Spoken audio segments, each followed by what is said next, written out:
6 companies built an autonomous hunter-killer robot in under a week. 6 defense technology companies walked into a demonstration event with separate products and walked out days later with a fully integrated autonomous hunter-killer ground vehicle system, presenting it directly to the Secretary of the Army in what participants described as proof that the American defense industry can move at a speed the Pentagon's traditional procurement culture rarely achieves. The demonstration, conducted under the name Operation Jailbreak, compressed what would normally be months of integration work into a matter of days and produced a functioning 2-vehicle unmanned system capable of detecting aerial threats and engaging them without a human operator in the targeting loop. The event was hosted by Dr. Alex Miller, the Chief Technology Officer of the Army, and Colonel Diane with AZAK, Inc., a robotics company focused on unmanned ground vehicle platforms, anchoring the hardware side of the collaboration. The 6-company team assembled for Operation Jailbreak divided the problem into distinct capability layers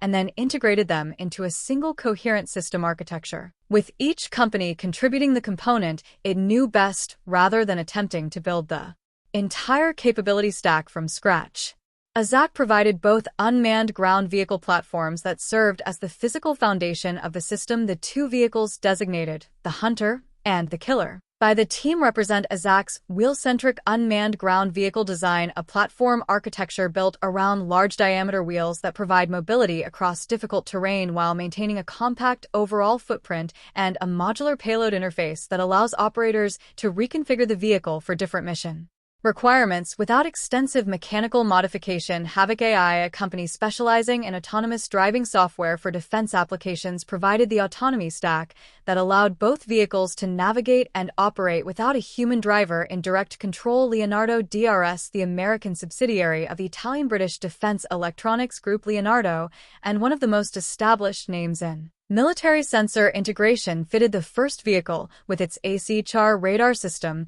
turning it into the detection and tracking node of the pair, hence the Hunter. Allen Control Systems, known for its Bullfrog counter-drone weapon system, deployed the Bullfrog onto the second vehicle, giving it the ability to physically engage and destroy aerial threats, making it the Killer. Picogrid provided the integration architecture that unified the data flows between the 2 vehicles and their onboard systems into a single coherent operational picture, and Anduril Industries, the defense technology company founded by Palmer Luckey and known for its Lattice AI-powered command and control software, tasked the entire ecosystem. Through Lattice, the platform Anduril has positioned as a universal command layer for multi-domain autonomous systems. The resulting hunter-killer system is what defense planners call a kill chain, compressed into a ground mobile package. One vehicle finds the threat, tracks it, and passes targeting data. The other receives that data and engages the Bullfrog system that Allen Control Systems contributed to. The Killer is a gun-based counter-drone platform that uses a high rate of fire weapon to intercept unmanned aerial vehicles at close range, a class of capability the Army has been urgently seeking as small commercial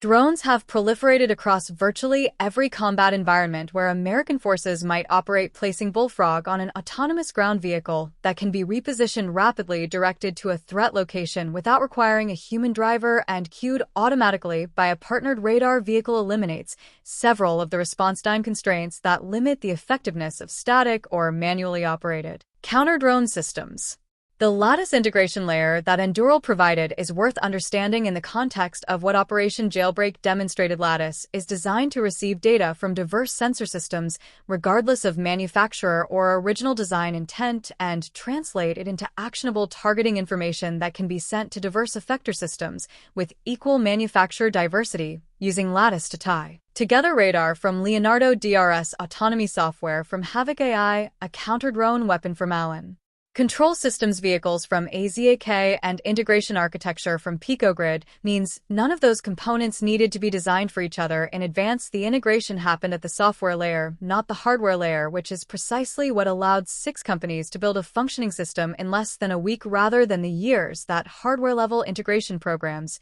typically require. Dr. Miller's decision to name the system the Hunter-Killer On the spot reflects both the operational clarity of what the team demonstrated and the CTO's evident enthusiasm for what the rapid integration exercise proved about the pace at which defense technology can move when institutional friction is removed. The Secretary of the Army, who received the final demonstration, represents the highest level validation that an event of this kind can achieve within the Army's leadership structure, and the visibility of that presentation signals institutional interest in the approach rather than treating Operation Jailbreak as a peripheral experiment. The speed benchmark set at Operation Jailbreak, a multi-company, multi-system autonomous kill chain integrated in days rather than months or years, speaks directly to a debate that has been running through American defense acquisition for more than a decade. Traditional military procurement programs for systems of comparable complexity typically involve years of requirements development, source selection, contract negotiation, system design, integration, testing,